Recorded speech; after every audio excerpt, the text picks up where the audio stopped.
好啦，我哋跟住落到嚟咧，就係2023年 MC 第37題啦。咁呢條咧係線性規劃嘅題目，不過咧當年因為咧玩一玩新題型，所以大家望到啦，當年咧得25%人答得啱嘅啫。咁呢題咧，咁佢咧其實我哋基礎第一樣嘢要做翻咧，其實都係要揾翻佢嗰啲嘅頂點嘅，所以我哋要揾翻佢哋啲相交點出嚟先。咁我哋首先咧就代翻啦，有兩點咧係 x 等於-3嘅。咁我哋睇翻啦。如果2×2-3咧，咁我哋睇翻啦，咁即係12啦。咁啊，然後減翻2×-3，咁就係18啦。除以3咧，所以我哋就知道啦。第一個係-3，6啦。另一點咧就係-12，係啦，-12啦。減翻啦5×2-3，除翻3咧就係-1啦。我哋有呢兩點嘅。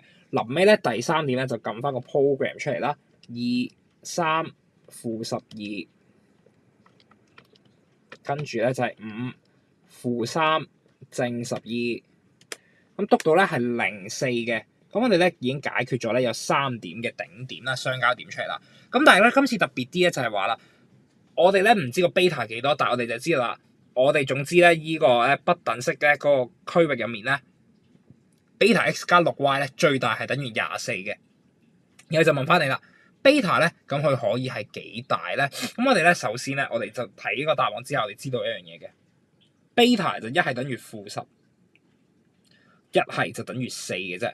咁因此咧，我哋咧就可以去試一試一樣嘢咯喎，就係如果beta 等於10嘅時候會發生咩事咧？咁我哋就代翻啦，咁就係咩咧？-10x 加6y。咁我哋睇下咧，咁擺落去咧3條公式下咧，咁佢會出到最大嘅數值咧，係咪等於24？咁我哋首先代翻啦，-10乘-3加翻6乘6，咁呢個係幾多咧？我哋撳一撳機啦，咁就係-10乘-3加6乘6。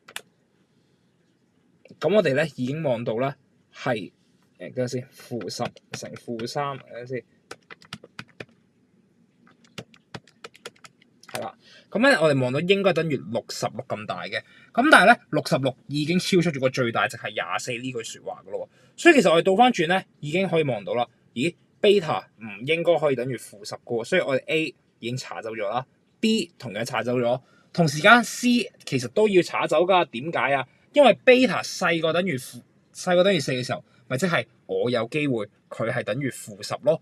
所以其實如果我哋咧透過咁樣一個答案反推出嚟咧，我哋發現咧，如果我哋一開始已經代咗 beta 係-10咧，我哋去計落去咧，發現咧我哋已經可以查走晒啲答案咧，得出最終嘅答案咧就會係 D 嘅。咁當然啦，如果我哋真係正常地計落去咧，就係代翻 beta 如果等於4嘅話啦，咁我哋就會得出4x 加6y啦。首先我哋試下啦，如果4乘-3加6乘6啦，咁我哋計一計啦，4乘-3加6乘6。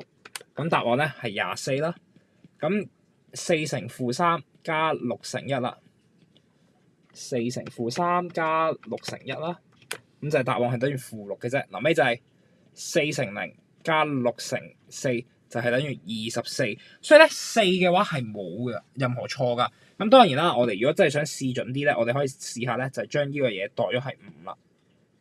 如果係5咧，嗰個 beta 係5x 加6y 咧，咁我哋確保就係佢一定係最大值等於24啊嘛。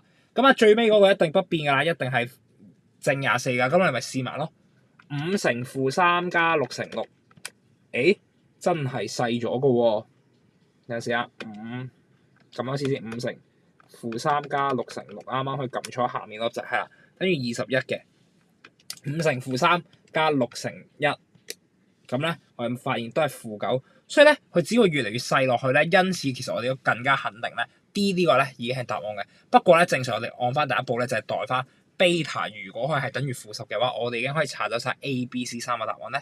答案咧只有 D 呢個咧能夠成為嗰個正確答案嘅。所以大家記得啦，如果遇到新題型咧，尤其是呢啲咧係問你個範圍嘅時候，大家有時試翻個答案嘅數值落去咧，去 check 下，如果有唔對咧，所有同嗰個數值相關嘅答案咧，我哋都可以查走晒佢咧，已經咁樣最快捷咧去揾得到個正確答案噶啦。所以呢題臨尾答案就會係 D for dog 嘅。